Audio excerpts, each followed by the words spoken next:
Proclamation number 7731, October 26, 1960.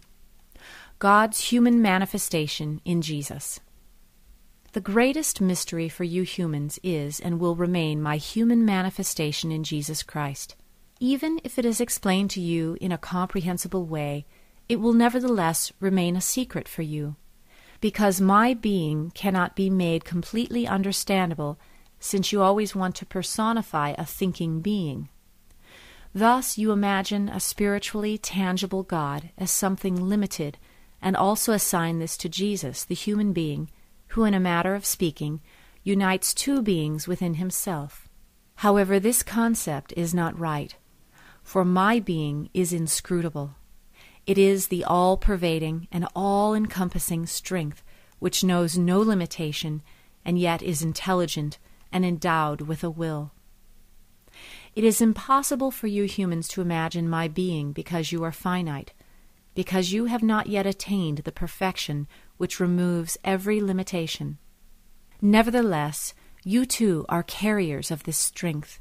You are merely permeated to a limited extent by the strength which, however, Jesus harbored in a fullness because he was perfect.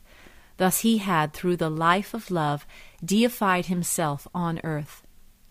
No limit for the influx of divine strength existed for him. He was completely permeated by it. Thus my fundamental nature, the divine strength of love, was in him, and so I myself was able to be in him, whose shell had so shaped itself that it enabled a complete permeation of it without being consumed by my strength.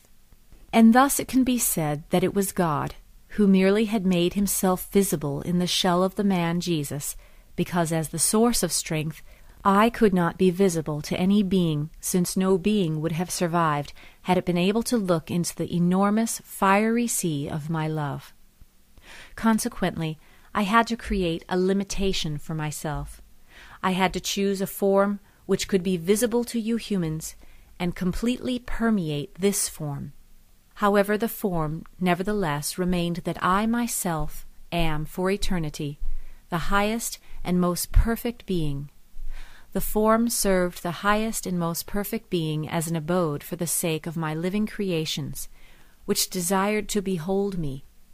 And yet they will never, ever be able to fathom my nature, because it is and remains inscrutable for all created beings, for everything that once emerged from me. Wanting to personify the eternal deity is a misguided notion, for I am not a limited spirit. I am all things. I am the strength of which permeates everything, which permeates the whole of infinity, which maintains all beings and creations and safeguards their continued existence. And yet I am a being which acts in wisdom and love, which uses its will and can think in supreme perfection. Thus love and wisdom always determine its thoughts, and omnipotence carries out everything. The fact that the once created beings desired to behold me was the cause of their apostasy. But it was not possible for me to be visible to these beings, because they would have ceased to exist in view of the abundance of light and strength which would have had to be revealed to them.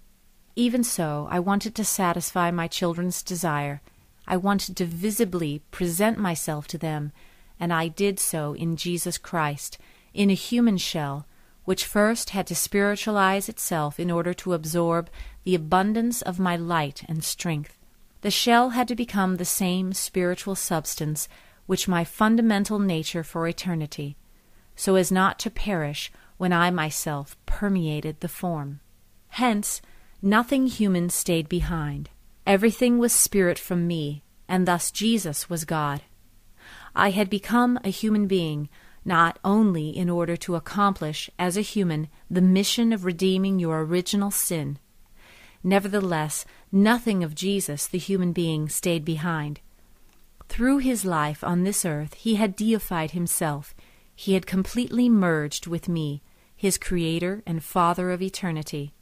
My fundamental nature had manifested itself in him. The eternal spirit which permeates everything had assumed a visible shape in Jesus. and thus I became visible to all my children who mature to a point that they can bear to see me, that they may behold me from face to face. Amen.